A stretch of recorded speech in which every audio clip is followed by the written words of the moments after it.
12 ज्योतिर्लिंगों में से 9वां ज्योतिर्लिंग वैद्यनाथ है, जो झारखंड के देवघर नामक स्थान पर स्थित है।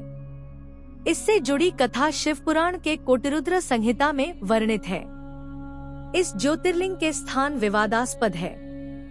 पहला देवघर झारखंड, दूसरा पर्ली महाराष्ट्र, तीसरा बैजनाथ हिमाचल प्रदेश को बताया गया है। 12 ज्योतिर्लिंगों के अनुसार यह ज्योतिर्लिंग महाराष्ट्र के पर्ली में स्थित है। शिव पुराण के अनुसार ये ज्योतिर्लिंग सीता भूमि के पास स्थित बताया गया है। यह स्थान 51 शक्तिपीठों में से एक है। यहाँ देवी सती का हृदय गिरा था, इसीलिए इस स्थान को हार्दपीठ भी कहा जाता है। इस स्थान के बारे में वैद्यनाथ ज्योतिर्लिंग विवादास्पद है, लेकिन कथा एक ही है। इस ज्योतिर्लिंग की कथा इस प्रकार है। राक्षस रावण कैलाश पर्वत पर भगवान शिव जी की आराधना कर रहा था, परंतु कई वर्षों तक तप करने के बाद जब महादेव जी प्रसन्न नहीं हुए, तब रावण ने शिव जी को प्रसन्न करने के लिए दूसरा तप शुरू किया। इस तप से भी महादेव जी प्रसन्न नहीं हुए, तब रावण ने अपने मस्तिष्क की एक एक करके आहुति देना शुरू कर दिया। ऐसा करते करते रावण ने अपने 9 सर काट डाले। जब रावण अपना आखिरी सर काटने जा रहा था, तब महादेव शिव जी उसके सामने प्रकट हुए। उन्होंने रावण के सरों को यथावत कर दिया और प्रसन्न होते हुए वर मांगने के लिए कहा।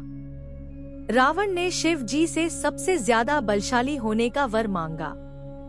शिव जी ने उसे उसकी इच्छा अनुसार बल प्रदान कर दिया।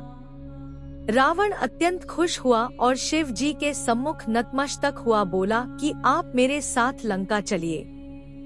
रावण के ऐसे वचन सुनकर शिव जी अत्यंत संकट में पड़ गए और बोले कि हे दशानन, तुम मेरे इस लिंग को लंका ले जाओ, लेकिन याद रखना यदि इस लिंग को किसी बीच स्थान पर तुम रखोगे तो वह वही स्थित हो जाएगा। ऐसा सुनकर रावण प्रसन्न हुआ और लंका की ओर चल दिया। शिव जी की माया से रावण को बीच रास्ते में ही मूत्र उत्सर्जन की इच्छा हुई, लेकिन रावण सामर्थ्यशाली था, लेकिन मूत्र के वेग को वह रोक न सका। उसी समय एक बैजू नाम का ग्वाला वहां से गुजर रहा था। तब रावण ने उससे विनम्र अनुरोध किया और शिवलिंग पकड़ने को कहा। ऐसा कहा जाता है कि वह ग्वाला भगवान विष्णु ही थे, लेकिन वह ग्वाला शिवलिंग के भार को ज्यादा देर तक सह न सका और पृथ्वी पर रख दिया। फिर वह शिवलिंग सदा के लिए वहीं स्थित हो गया। इस स्थान को अनेकों नाम से जाना जाता है: हृदय पीठ, रावणेश्वर कानन, रणखंड, हरितिकी वन, चिताभूमि आदि। भगवान विष्णु नहीं चाहते कि शिवलिंग की स्थापना लंका में हो, लेकिन रावण भगवान शिव जी की लीला को समझ गया और भगवान की स्तुति करने लगा। देवतागण भी वहां भगवान का दर्शन करने आ गए। सभी ने शिवलिंग की विधिवत पूजा की और ज्योतिर्लिंग का नाम वैद्यनाथ रखा।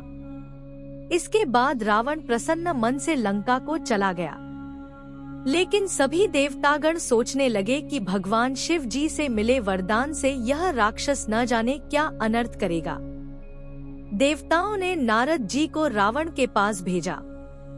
तब नारद जी लंका को गए और रावण से बोले कि तुम एक बार कैलाश पर्वत उठाकर देखो, तब तुम जान पाओगे कि शिव जी द्वारा दिया गया वरदान कहाँ तक सफल हुआ है। ऐसी बात सुनकर रावण कैलाश पर्वत को उठाने पहुंचा और उसने कैलाश पर्वत को उखाड़ दिया।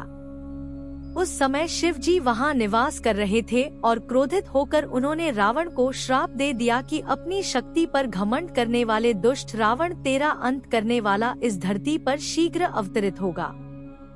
इस प्रकार रावण शापित हो गया था।